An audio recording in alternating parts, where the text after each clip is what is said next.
Oi, gente, sou Fernanda Piacentini, estou aqui no Fórum de Linhares para a Rede Rio TV. Estamos acompanhando o tribunal do júri do ex-pastor Georgeval Alves. O júri começou hoje às 9 da manhã, com um pouquinho de atraso, mas não muito. Nada do que se compare a outros júris que demoram muito, né? Tem bastante atraso aí no início. O Georgeval chegou vestido como se fosse um pastor assembleiano. Por que um pastor assembleiano, Fernanda? É algum tipo de preconceito seu? Não, mas de uma forma muito modesta, com uma camisa, diferentemente também de como ele se apresentou antes, com uma camisa de linho simples e uma calça quase franciscana e o chinelo daí já, né, do presídio. Então ele se apresentou desta maneira. Eu acredito, e foi o que eu coloquei nas publicações, que era para tentar forçar essa imagem dele de pastor, e realmente foi isso, porque os seus defensores a todo tempo o chamam de pastor. Ele, no entanto, está num canto, ao lado da defesa, de costas para sua defesa e de costas para todo mundo, de cabeça baixa o tempo inteiro. Eu acredito que tenha sido assim para resguardar a imagem do réu, tá? Os advogados dele, que haviam sido destituídos, abandonando o plenário no júri que foi transferido, né, era para ter acontecido no dia 3 de abril, eles foram destituídos, tiveram que pagar uma multa, foram condenados a pagar uma multa cada um de 50 salários mínimos. Eles foram restituídos, eles pediram restituição na sexta-feira, foi deferida, e eles estão aqui fazendo o júri do Georgeval. O advogado dativo, o doutor Del Moraes, estava aqui pronto para começar a defesa do Georgeval, né? Ele está aqui ainda, mas eles se apresentaram como advogados. Não sei o que eles colocaram ali na petição para conseguirem reentrar no caso, serem restituídos ao caso. São 4 advogados muito jovens, 4 advogados daquela linha da Confraria Criminal, que é a escola do Dr. Zanoni Júnior, a doutora Florence Pedro Ramos e outros advogados. Tem outros vários advogados, todos muito jovens. Se vê ali que a mais experiente nessa questão é a Florence, e eles têm aquele mesmo estilo do Zanoni Júnior de se colocar num tribunal do júri, que é combativo, que dá um tapa aqui e um beijo do outro lado. Entretanto, de uma forma ainda muito experimental, né? Eles estão se apresentando de uma forma ainda muito experimental, mas a técnica é muito boa, então as coisas que eles colocam ali parecem ser, dar o efeito que eles gostariam. Não acredito que cause nenhum efeito no público e nas pessoas presentes, ao menos é essa a minha observação. Eu fui assessora de imagem por 20 anos, então, e eles parecem o primeiro advogado que entrou ali, tal da defesa, um rapaz muito jovem, não sei o nome dele, são muitos. Ele, com o tom de voz, ele estava seguro, falando, indagando o delegado, que foi a primeira testemunha, o delegado Rommel, mas nas mãos dele se via que ele estava bem nervoso. Tá? É aquele tipo de defesa que irrita a acusação, não, porque a acusação está muito calma, mas o promotor se indignou algumas vezes, e acho que o público também é um tipo de defesa que irrita, provoca, então causa esse sentimento em quem está assistindo de um pouco de indignação, não é mesmo? Pessoal, nós começamos ali com o doutor juiz, né, o Thiago Fávaro Camato, juiz do caso. O promotor é o Claudeval França Quintilianato. Temos na bancada de acusação também, assistência de acusação, o doutor Ciderson Vitorino e a doutora Larissa Almeida, e mais 2 advogados, que são doutora Érica e o doutor Kleber. Já na defesa temos a doutora Florence, o doutor Pedro Ramos e vários outros jovens ali junto com eles nesta técnica da confraria criminal. Quem conhece aí os tribunais do júri, existem várias vertentes de defesa hoje no Brasil, escolas de defesa, temos os guerreiros do júri, do Daledônia, confraria criminal, enfim, várias escolas aí de júri, e eles são da escola da vertente de Zanoni Júnior. O delegado Rommel de Abreu Júnior foi o primeiro a ser indagado. Demorou bastante o depoimento dele, obviamente. Ele tinha bastante conhecimento do caso, é muita coisa que eu tenho que lembrar aqui para vocês, porque a gente já está bastante avançado, mas eu não podia perder, então não podia sair de lá de dentro. Ele disse que tinha tomado conhecimento de tudo no primeiro dia útil do ocorrido, o delegado, né, sendo indagado pelo promotor de justiça, o Dr. Claudeval Quintilianato, e ali ele disse que foi contactado e chamou o corpo de bombeiros. Porque depois, eles deixaram um dia ali, eu acho que para a família do Georgeval, estou tentando ler aqui, tá, gente? É muita coisa para colocar num teleprompter, não daria tempo de usar um teleprompter para eu ficar falando assim como se estivesse olhando para vocês. Então eu vou ter que ler mesmo para poder passar tudo isso para vocês. Depois serão narrados os depoimentos, então vocês fiquem tranquilos, tá? Ele disse ali que eles não queriam incomodar o luto da família. O Georgeval acabou depondo durante a perícia. A perícia foi chamado, o corpo de bombeiros e muitos peritos. Já o primeiro coronel ali do corpo de bombeiros, não sei como chama, estão chamando ele de coronel, não sei se subiu, o que aconteceu, já detectou várias questões ali que não batiam com aquilo que o Georgeval estava apresentando para a polícia, apresentando para as pessoas que apareceram ali, apresentando para a perícia como possível acontecido. O Georgeval disse que o incêndio tinha vindo do ar-condicionado, entretanto não tem como. Depois vocês vão ver o depoimento do perito e ele é muito bom, ele é muito claro, e foram muitos peritos. A base desse júri é a perícia. A perícia foi tudo modernérrima, tá? Muito moderno, equipamento, simulação. Colocaram de todas as maneiras possíveis a versão do Georgeval em um mecanismo de simulação. Exageraram ali mais no que ele estava falando para ver se assim se chegava próximo do resultado que ele dizia, que o incêndio teria sido causado pelo ar-condicionado, enfim, de jeito ou maneira, não tem possibilidade nenhuma, o fogo foi provocado. Se tivesse acontecido da maneira que o Georgeval vinha dizendo, o fogo demoraria pelo menos 6 minutos para chegar nos meninos, nas vítimas. Eles teriam tido tempo então de sair do quarto, correr, teriam tido muito tempo, porque 6 minutos é muita coisa, não aconteceu isso. Então a perícia está bem clara em relação ao aspecto técnico da versão do Georgeval, que foi completamente descartada. Ele disse ali, o que a gente já colocou aqui em vídeos, várias matérias, ele disse que tentou salvar as crianças, entrou no quarto, colocou a mão em cima da cama e não viu ninguém, que ele tinha escoriações, que ele foi queimado, não tem queimadura nenhuma. Ele colocou o pé em cima da mesa na delegacia para mostrar uma bolha que ele tinha no pé. A bolha não confere com bolha por queimadura, mas é uma bolha por questão dele ter corrido ali no dia, na calçada. Aí o Georgeval, ele estava ali há um tempão na casa, entretanto, ele não buscou ajuda, ele foi ajudado. Uma pessoa passou de carro com uma outra pessoa que ficou esperando, e essa pessoa abriu o portão, forçou o portão para abrir, para o Georgeval poder sair. Aí ele saiu e essas pessoas entraram, com mais outras que chegaram depois, para tentar entrar na casa e resgatar as crianças. O Georgeval, se não tivesse chegado essas pessoas, ele estaria ali, não teria feito absolutamente nada. Em nenhum momento a perícia confirma que ele tentou entrar nesse quarto, em nenhum momento provavelmente ele tenha tentado entrar no quarto dos meninos. Tá? O MP disse que ele se perguntou, né, sobre ele estar acompanhando o trabalho da perícia. Sim, ele estava a todo momento acompanhando o trabalho da perícia e tentando induzir a perícia ao erro.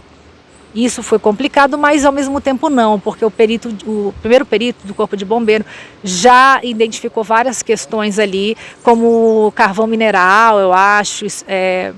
Então isso só pode ser provocado por um certo tipo de substância. A versão dele, ele tentou ajudar a todo momento, salvar as crianças, o que foi completamente descartado pela perícia. E o delegado deixou muito claro, gente, ele colocou a todo tempo isso, a personalidade fria e calculista do Georgeval. O tempo inteiro muito frio. Quando ele estava ali na perícia, mais uma perícia, mais agentes periciais, foram muitos profissionais de perícia mesmo chamados para este caso.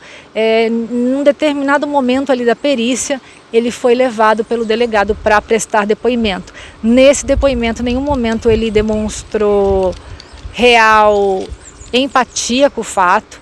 Em alguns momentos que ele acreditava que ele precisava chorar, ele chorava, mas era aquele choro que incomoda quem está ouvindo, porque soa falso. Pediu comida, e enquanto ele retratava a suposta cena atroz que tinha acontecido com seus filhos, ele comia tranquilamente um sanduíche. O delegado chegou a dizer que se ele tivesse feito uma piada, com certeza o Georgeval teria rido.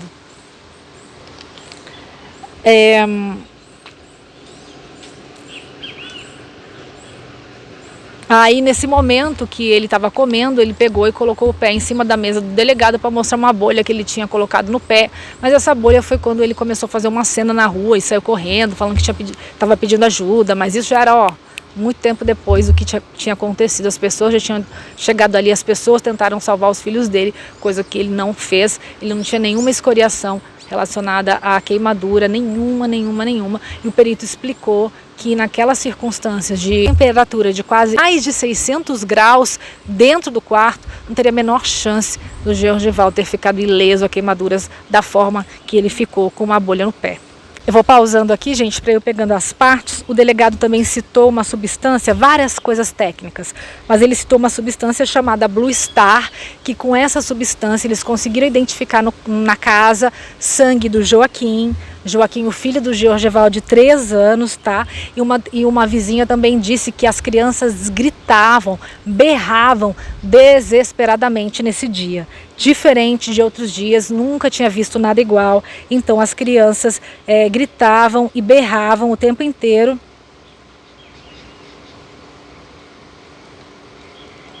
E depois disso houve um estrondo. Depois dos gritos delas se ouviu um estrondo. Tanto o delegado quanto o perito deixou bem claro que o incêndio, que o fogo foi provocado. Vou explicar tudo isso depois para vocês, não tem a menor possibilidade de ter sido orgânico esse fogo, tá? Sido causado por fiação, por ar-condicionado, por nada nesse mundo.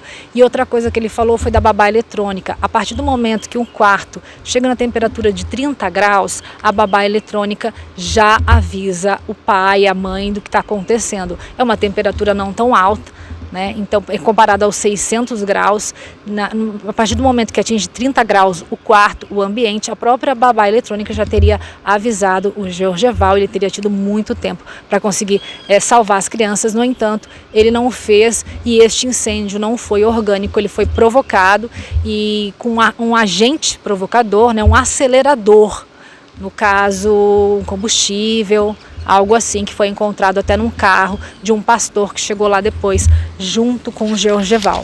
Encontrado no porta-malas, né, esse hidrocarboneto, que foi encontrado também no cômodo onde as crianças estavam, um agente acelerador de combustível. A vida financeira do Georgival naquele momento estava difícil, ele estava tentando prosperar, a casa era alugada, pagado por alguém, esse aluguel, alguém da igreja, fiéis da igreja, eu acho.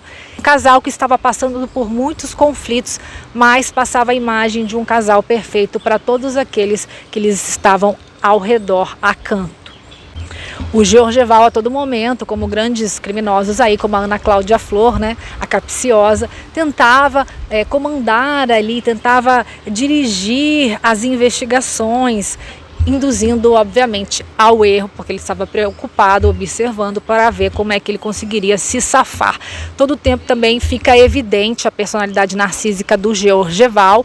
Ele gostava de aparecer, mesmo falando do crime, sob qualquer hipótese, ele chegou a ele mesmo chamar repórteres para serem entrevistados, para ele ser entrevistado sobre o crime que havia acabado de acontecer com os filhos dele. Depois do ocorrido, eles foram dormir num hotel, eles foram ficar hospedados num hotel, porque não dava para ficar na casa, apesar de que a casa foi modificada, citou o delegado várias vezes, eles tentaram contaminar a cena do crime. Entretanto, o Georgival e a Juliana estavam com o bebê deles num hotel. Antes do exame de corpo de delito do Georgival, ele estava indo com a Juliana e com o filho, eles pararam no elevador e fizeram uma selfie. No dia do crime também, pessoal, ele fez um culto e pediu para que fossem na casa da sogra dele pegar um relógio que ele queria usar naquele dia, no dia que os filhos dele tinham morrido. Ele estava muito eufórico, como alguém que viu uma oportunidade muito grande para conseguir bombar, né, na profissão dele. Eu não sei qual que foi a mentalidade dele, qual que foi a ideia dele de fazer isso. Eu não sei se ele premeditou nesse aspecto, tá? Eu não sei se ele premeditou no sentido de, vou matar meus filhos porque daí serei o pastor que perdeu os filhos no incêndio. Ou não, ou se realmente ele tinha uma mania ali, ele é um pedó, né? E aí ele viu que exagerou, causou danos fortes a essas crianças e então ele decidiu tirar a vida delas. Eu não sei, eu não posso dizer, nós ainda não chegamos ao final do processo, não é mesmo? Mesmo com a condenação, não precisa esperar transitar em julgado o caso para que ele seja realmente considerado condenado. Essa é a legislação brasileira. 3 delegados foram colocados na linha de frente e mais um delegado regional, 2 investigadores, peritos, mais de dezenas deles, dos melhores que estiveram no local, peritos do Corpo de Bombeiro, peritos da Polícia Civil também.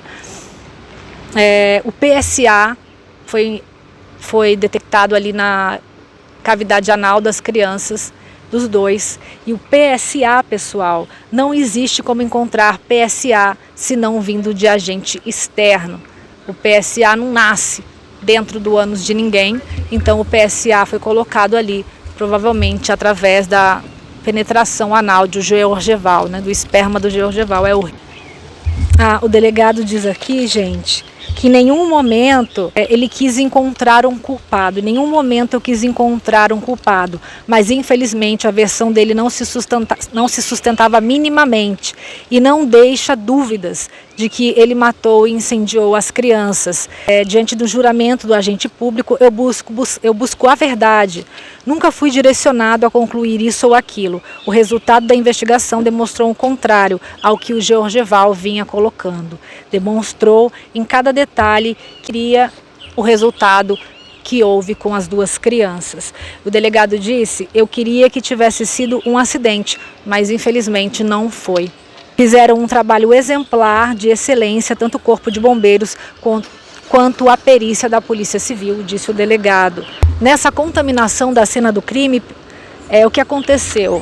O cenário estava todo contaminado, cheio de marcas, chamuscado, não dava para perceber nenhum tipo de lesão condizente com o cenário de inferno que ele alegava ter enfrentado. Os móveis reposicionados, papel no quarto das crianças, tecido jogado no quarto das crianças, enfim, tentaram contaminar realmente a cena do crime. Desde o início percebemos que havia um crime por conta disso, né? Especialmente por conta disso, o delegado, no caso, o perito, já viu as contradições do Georgeval em relação ao ar-condicionado que pegou fogo.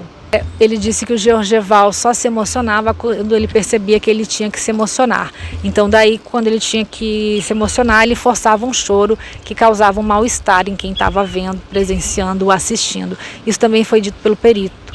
Já em relação a Juliana, foi perguntado em relação a Juliana, ele disse que a relação a Juliana foi completamente diferente, que ela sempre demonstrou o sentimento, desespero, pavor, mas ela não acreditava que pudesse ter sido ele. Realmente ela não acreditava pela questão religiosa, tudo isso. Essas são as palavras do delegado do caso, tá? E que quando foi concluída a perícia, que apresentaram para ela, né, a conclusão da perícia, aí parece que a chave dela caiu. Essa foi a visão do delegado, diferentemente daquela que nós tínhamos colocado aqui através de outros participantes no canal, que vieram ao canal, dizendo que foi somente depois da audiência de instrução, quando ele foi pronunciado.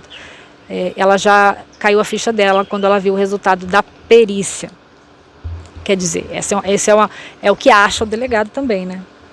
Na hora que foram pegar o telefone do Georgeval, a polícia foi pegar, ele também falou: cuida do meu telefone que ele foi caro. Tudo isso o dia do crime, gente, do dia dos fatos. O cara cheio de preocupações externas, o cara preocupado com vaidade, com relógio, com já a cena do crime. Então, assim, bem complicado mesmo. Foi perguntado para o delegado se a porta estava aberta, ele relatou que abriu. Ele relatou que a porta tinha ficado encostada. A primeira ligação dele foi a um membro da igreja. A primeira ligação do Georgeval foi a um membro da igreja. Ele fazia gesto para as pessoas de onde ficava o quarto dos filhos dele, para eles irem procurar, mas ele não ia, ele ficava ali, não ia procurar. Aí os advogados tentaram colocar ali em dúvida as investigações, de aquela forma mais agressiva, aquela forma também um pouco desconectada. Eles falavam umas coisas que não tinha nada a ver com nada, eles perguntavam para o delegado coisas relacionadas ao Ministério Público, coisas que o Ministério Público colocou no processo depois do final do inquérito. E o menino, esse que eu digo que ele parece um pouco inexperiente, apesar de ser bom, tem talento e tal, ele ficava o tempo inteiro perguntando sobre: o senhor viu essa mensagem aqui?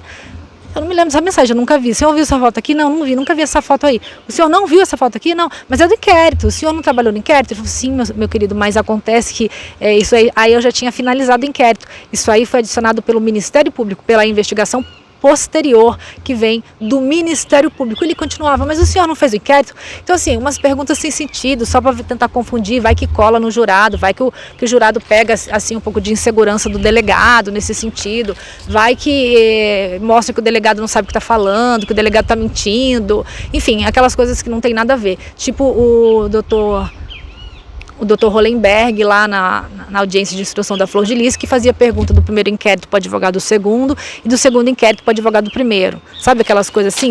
Vou confundir tudo, vou embaralhar as cartas, se der certo deu, se não der, né, tentei. E assim, com uma cara muito confiante, todos muito seguros do que estão fazendo, muito certo desse embaralho todo que eles estão tentando fazer ali. Mas enfim, chegou um momento, numa das mensagens aí que o promotor falou assim, que o delegado, falou assim, olha ali, está escrito Ministério Público do Espírito Santo, não sei, não faz parte do meu inquérito. Mas o inquérito o senhor não fez. Meu amor, eu fiz o inquérito policial, não fiz esse inquérito aí do Ministério Público. Eu não tem nada a ver com o Ministério Público, com o inquérito do Ministério Público. Mas o senhor não teve conhecimento? Não. Então, assim, sabe essas questões assim de neorrealismo italiano? Tipo isso. Foi perguntado se o delegado ouviu funcionários do hotel onde a Juliana e o Georgeval ficaram logo depois do ocorrido e o que eles disseram. Disseram as mesmas coisas que a perícia, que o corpo de bombeiros, que as testemunhas, do comportamento deles, frio, dissimulado, não estando nem aí, muito alegre em alguns momentos. Aí começa a defesa, né?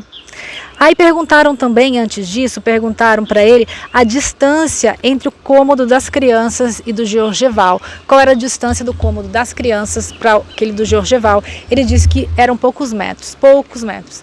Perguntaram para ele, para exagerar, né? Como daqui até o final do plenário? Ele falou assim, não, muito, muito menor. Então, acredito que sejam passos, né? E também a distância dos meninos para a porta era de 1 metro, parece, do corpo dos meninos para a porta. Então, eles poderiam ter corrido tranquilamente se esse fogo tivesse vindo de incêndio exógeno, tá? Externo. Mas não, ele foi provocado e acelerado com agente também acelerador de fogo. Aí vem eles, os meninos, tal, com um jeito meio acadêmico, assim, tipo aquele de TCC, estão fazendo um TCC bom, bacana, mas parece que eles estão fazendo um TCC. Tenho certeza que esse caso é muito complexo, eles pegaram o caso em cima da hora, tem bastante lauda, então eu acho difícil eles terem esse domínio, que acho que o Dr. Del Moraes, que é o dativo, tem, que já é da cidade, conhece o caso há muito tempo, os assistentes de acusação também, o promotor. Então eu acredito que isso possa ter deixado eles parecerem um pouco assim mais acadêmicos mesmo, mas bons acadêmicos, muito bons acadêmicos, tá, gente? Fizeram perguntas integradas pelo MP ao delegado após a conclusão do inquérito, que eu falei para vocês. Depois o advogado pergunta ao delegado se o réu recebeu o apoio de alguém. Então o menino pergunta pro delegado se o Georgeval teve apoio de alguém. O delegado fala sim, de fiéis da igreja dele que chegaram ali, tal. Agora vamos para o perito. Tá, e na hora do início do perito começa uma situação onde a defesa quer tentar desqualificar a testemunha, o perito como testemunha, que é uma das principais testemunhas do caso. É óbvio que eles vão tentar tirar esse cara ali, tirar essa pedra do sapato. A perícia foi tudo nesse caso. A gente já tinha falado disso antes, então eles alegam que o perito tinha dado uma entrevista e chamando o Georgeval de monstro para a TV Tribuna aqui do Espírito Santo, tá? Então eles alegam que o perito não podia ser ouvido como testemunha, que ele teria que ser mandado para casa, porque em uma entrevista ele chamou o Georgeval de monstro. Ele cita um artigo, acho que 246, não lembro se é 246 do Código de Processo Penal. Citam também o STF, o STJ, questionam a idoneidade do perito que concedeu essa entrevista com juízo de valor, tá? A advogada, que é a gestora ali, que se vê que é a gestora ali, a Florence, a cabeça, mais experiente, tentando implementar o método da escola do Zanoni Júnior. A gente vê claramente isso, tá? O promotor se indigna com a estratégia da defesa, dizendo que a defesa nunca se opôs anteriormente a isso, ao fato da testemunha perito, né, principal do caso. Como é que o perito num crime como esse não vai depor, gente? Tentar, tudo é lícito, né, gente? Tudo é lícito. Nem estou dizendo que não convém, mas assim, não cola mesmo. Dizendo que a defesa nunca se opôs anteriormente, ele é um agente público experiente que já ocupou inúmeros cargos, diz o promotor. Alegar a parcialidade de perito 5 anos depois do caso, a percepção dele do fato não resume a prática do ato.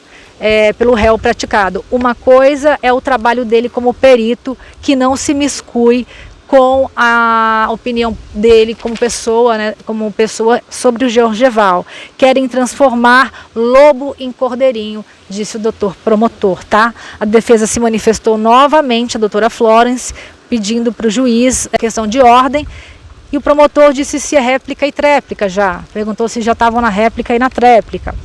A contradita está no artigo 214 e é através dela que nos manifestamos aqui, disse a doutora Florence. No que o assistente de acusação, doutor Ciderson, disse: muito calmo, muito seguro e experiente. Conhecido o sentimento da defesa, pois sabe que através das provas técnicas ficará impossível não atribuir ao Georgeval todos os crimes a ele imputado. O coronel não fez um laudo sobre o Georgeval, disse o doutor Ciderson pontualmente. Ele não fez um laudo sobre o Georgeval, ele fez um laudo sobre o ocorrido, o que foi endossado pelo juiz Tiago Camata, tá? Foi endossado pelo juiz, que disse: não é caso de indeferimento. De fato, o artigo 214, tá, gente? 214, indica que a contradita pode ser feita, e a defesa indicou, não deixando precluir. O que é importante, porque quando acontece uma questão de ordem, a defesa tem que se manifestar naquele momento, se ela vê uma incoerência, qualquer coisa. Então o juiz fala: vocês se manifestaram, legal, não deixando precluir, mas na verdade a entrevista do perito veio muito depois do trabalho por ele efetuado no caso. Vale destacar também o artigo 6º do CPP, o delegado deve colher as informações, enfim, vai por aí. O juiz também muito tranquilo, munido da lei, justo, indeferiu a contradita e manteve a testemunha. Aí houve um bate-boca, onde a defesa voltou pedindo desculpa, mas queria se manifestar novamente, dizendo que a reportagem foi de 2018, próximo à data do crime, e não traz a data da entrevista, que a TV Gazeta, que eles não colocaram ali, a TV Gazeta não colocaram nos autos a data da entrevista. O juiz mantém impugnada, tá, o pedido da defesa, e disse que ainda que a entrevista tivesse sido dada no dia, foi uma conclusão que o perito chegou após concluir a perícia. Ou seja, ele não teve essa opinião e depois foi fazer a perícia. Ele fez a perícia e depois resultou na opinião dele. É isso que o juiz quis dizer. Tá, estamos na segunda testemunha, então, o perito, tá, minha gente? E ele diz, o perito, que quando ele chegou para fazer a perícia, ele ia perguntando, fazendo perguntas para o Georgeval, e o Georgeval ia respondendo as perguntas. Gente, ele disse então, né, que viu cinza mineral e pensou: se ele me dissesse que lá tinha não sei o que, explicaria aquele tipo de cinza, mas não foi o que ele disse. Ele disse que lá tinha uma escrivaninha no local onde o perito tinha avistado essa cinza mineral. Aí ele começa a chorar, um choro estranho, disse que havia se queimado e não mostrou queimadura nenhuma. Tudo isso há 20 anos. O bombeiro, quando entra para combater o incêndio, entra abaixado, porque abaixo da linha da fumaça ainda dá para visualizar alguma coisa, ele disse. E ele continuava narrando com um choro estranho, do nada virou uma chave, disse o perito. E ele voltou ao normal de novo, assim, sem tempo, sabe, aquela coisa meio que não vinga, aquela questão de gente dissimulada que não tem empatia com o sentimento. Então ela chora, daqui a pouco ela ri, ela chora, daqui a pouco ela ri do nada, assim, né? E é isso que eles estão querendo dizer aqui, tanto o delegado quanto o perito. Me comuniquei com o Dr. Romeu, então, tá? Aí o perito do Corpo de Bombeiros teve que se comunicar com o delegado e dizer: olha só, doutor, por obrigação técnica, vou ter que inserir ação pessoal intencional na investigação. Então, levantada a primeira perícia, o perito técnico do Corpo de Bombeiros já comunicou ao delegado que teria que incluir ali na investigação ação pessoal intencional, ou seja, que o Georgeval poderia ter praticado esse crime. tá, gente? Nisso, formamos um batalhão de perícia, o perito diz, que junto com a ajuda da polícia, para que ele pudesse explicar o que ele tinha, as análises dele, da cena do crime ali, do que ele recolheu de materialidade ali, técnica, pericial, para os demais peritos e as incongruências de Georgeval. Ele ficou acompanhando o nosso trabalho e o senhor Dr. Romeu levou para tomar depoimento. Caso bem emblemático, né, o que tínhamos a missão de não deixar que se condenasse um inocente, disse o perito. Foi um caso muito emblemático, era um caso emblemático, mas de cara eu vi ali que não era aquilo, que infelizmente não era aquilo. Então, como é um caso emblemático, que ia tomar uma proporção grande, ele ficou com muito medo, né? Ele queria o máximo de peritos possível para que pudesse ser comprovada as teorias dele e mais, né, que trouxesse mais materialidade ainda, para que não se condenasse o inocente e nem se deixasse um culpado livre por aí sem pagar pelo que ele pudesse ter cometido, né? Pensando ele naquele momento. Por isso, uma equipe grande mesmo, que não deixa erro. Croquis, computador, parte gráfica, reprodução, equipamentos caros, aplicativos, tudo foi usado pela perícia, tá? O normal do incêndio em local fechado, disse o perito, é limitado, mesmo com o ar-condicionado. Então, não consegui achar explicação para a cinza mineral no canto. De novo ele cita essa cinza mineral, que vai ser explicada melhor no depoimento dele. Sem ventilação devida. Eles morreriam por ação direta do calor e das chamas. Primeiro, porém, se fosse um incêndio normal, ia demorar vários minutos, como eu disse antes, até uns 6 minutos, até atingir o quarto todo, porque não tinha ventilação. O fogo precisa de vento para se alastrar. Tinha o vento do ar-condicionado, que não é o caso, disse o perito, que não é o caso de causar aquele tipo de incêndio só no quarto das vítimas. Então ele deixa claro que as crianças teriam corrido tranquilamente se fosse o incêndio pelo ar-condicionado, por algo ocorrido na estrutura da casa, mas não foi o caso, não foi isso que aconteceu, porque foi por fogo induzido. Tá? Ele diz aqui também, repete aquilo que eu tinha falado lá no começo, que os meninos respiraram monóxido de carbono por pouco tempo. Aí ele dá uma explicação muito técnica aqui, que eu vou deixar também para o depoimento dele, que é muito interessante, mas eu tenho que reescutar, porque na hora que a gente está ali, a gente está ligado em várias coisas.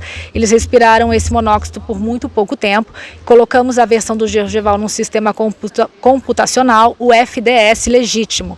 E nas primeiras vezes que colocamos o ar-condicionado pegando fogo, né, eles tentaram colocar fogo no ar-condicionado nesse programa para ver o que aconteceria. Colocamos o ar-condicionado pegando fogo e passando para a cama, e não aconteceu, não acontecia. E a gente fazia de novo, a gente intensificava a potência da explosão do fogo desse ar-condicionado e mesmo assim não acontecia, demorava muito para isso acontecer, pelo menos 6 minutos. Aí ele diz que pegaram um ar mais potente, hiperdimensionaram tudo e mesmo assim não acontecia.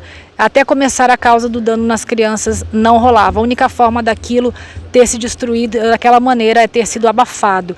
Mesmo turbinando a hipótese dele, seria impossível acontecer como foi feito. Como a carmohemoglobina estava muito baixa, significa que para eles morrerem como morreram, teria que ter feito uso de acelerador, disse o perito. A única razão seria uma fonte de calor exógena introduzida na cena. Foram feitas diversas hipóteses, o que então explicaria o fato do incêndio ter sido tão rápido, que ficou comprovado laboratorialmente. O cômodo foi infectado pelo calor, não houve fogo aqui de chama, de ar-condicionado, de nada disso.